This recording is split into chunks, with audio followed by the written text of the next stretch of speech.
This past weekend in Washington, D.C., anti-war activists calling themselves Winter Soldiers 2 met to testify about alleged military atrocities in Iraq.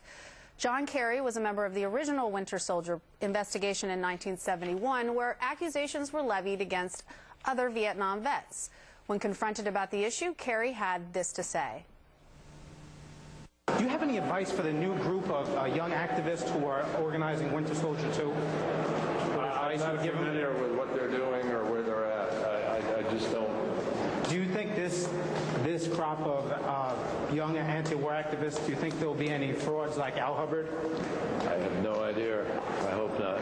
Do you think that they will make slanderous accusations, accusing the troops of raping women, pillaging villages, just like you did to the Fulbright Committee? I didn't make those. Did you ever verify those? I've been misquoted about that. But did you ever? Times. So you never substantiated those charges before you? I gave them to the committee because I felt that they ought to be investigated, and that's exactly what I said. These are many of those charges, incidentally, were subsequently verified. Does it bother you that the North Vietnamese created a memorial dedicated to you? It's not dedicated to me.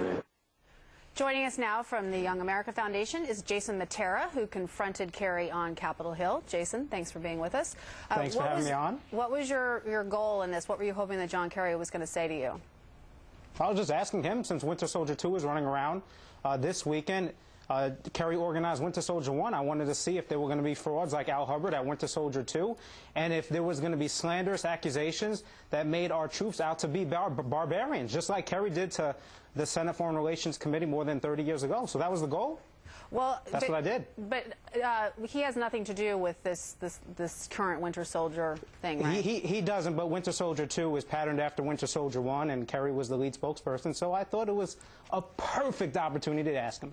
Hey, Jason, it's Sean Hannity here. You know, we go back to the original comment. We played this a lot in the 2004 election here. I mean, this maybe even paved the way for some of the rhetoric we're having in Iraq. Kerry said our troops are terrorizing women and children in the dark of night. John Murtha accuses our Marines of killing innocent soldiers before they even had a chance to defend themselves. But he said then they had personally raped, cut off ears, cut off heads, taped wires from portable telephones to human genitals, turned up the power, cut off limbs, blew up bodies, randomly shot at civilians, razed villages in a fashion reminiscent of Genghis Khan, et cetera, et cetera. I mean, brutal attacks with no evidence here. So I think it was a great opportunity. I'm surprised you got the senator alone. How did that happen? Oh, it was actually a grueling process. I had to sit through one of his subcommittee hearings that lasted 2 hours. Kerry was the only one who was there. Someone else came in, and he took the committee hearing 2 hours. I was like, man, I'm definitely asking him that I had to sit through that grueling hearing. That's what it is. You know something? He seemed to want to distance himself this time. Why do you think that is? Well, because he smeared our troops. He made them. You just read the quote. He said they were murdering, pillaging villages, and committing all these atrocities. So of course he wants to distance himself from these people. You know, one of the things we right here on this program did the first television interview with the Swift Boat Vets for Truth and John O'Neill. I did the first radio interview and the first TV interview, and then we put John O'Neill on and a lot of the Swift Boat guys. And I think without the Swift Boat guys telling the truth, I'm not sure what the election and results would have been like. You could see the power and impact. Here you are, a young guy. You've got a camera. You're confronting people like John Murtha and John Kerry. Here you've got talk radio, puts the Swift Boat Vets on. Here you have Sean Hannity had the first interview with Jeremiah Wright back in March of '07. There are people that say I brought this issue up about Barack Obama many times too often, and yet it may result in him not becoming president because people now see another side of him. Isn't this good for America that there are alternative media sources to do the mainstream media's job because they have failed in informing people about the candidates? Absolutely. We can't let lies like Kerry's go unchallenged ever again. Reputations were ruined, lives were torn asunder. Absolutely. Servicemen were maligned. It's about time that people started to step up to the plate. Thank God you're around, Sean Hannity. You have this show on Fox News Talk Radio.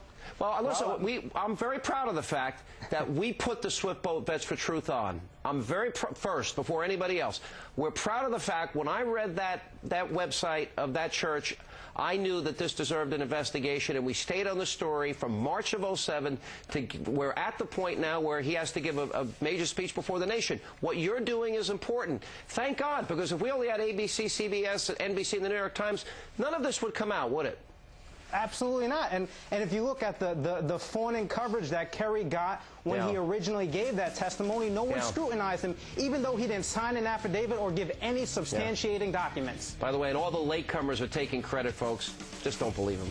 And coming up, we're going to bring you some of the sights and sounds from today's St. Patrick's Day.